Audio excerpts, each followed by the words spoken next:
Check your answers to 24, 25, and 26.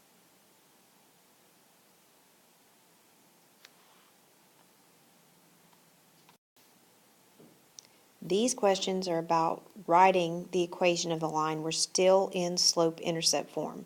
So we're still doing y equals mx plus b. M is still the slope, and b is the y-intercept. So we've got a graph.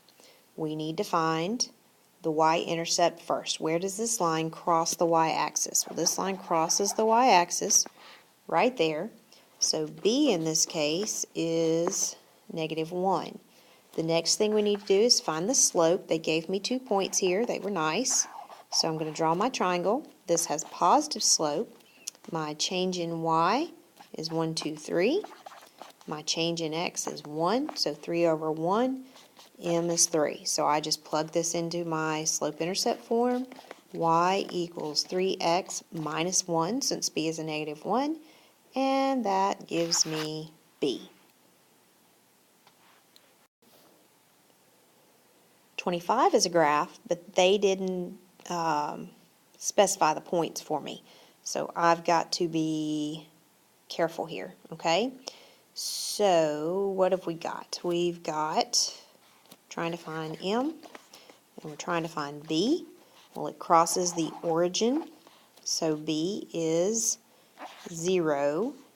And it looks like, let's see, if we want to go exactly through a corner, looks like we can use this one right here, okay?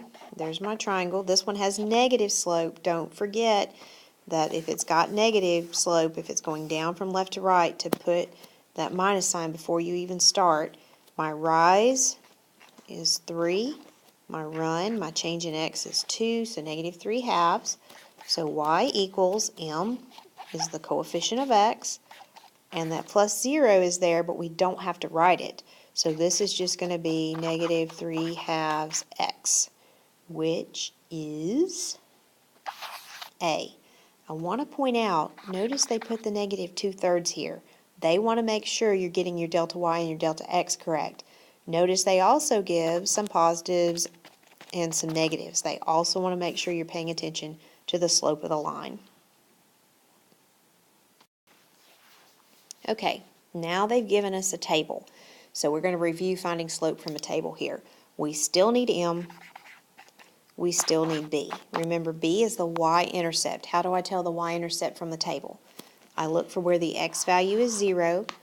That's right there, so B is 2. Now, my change in y over change in x. I could use these negative points here, but I'm going to go down where everything's positive because I like it better, right? So how do I get from 2 to 5? I add 3. How do I get from 0 to 1? I add 1. So my change in y over my change in x is 3 over 1, which is 3, okay? I could have done that here in the negatives, but I know I'm better with positives, so I just went to the positive part of the table. So M is 3, B is 2, so I get y equals 3x plus 2, and that is D.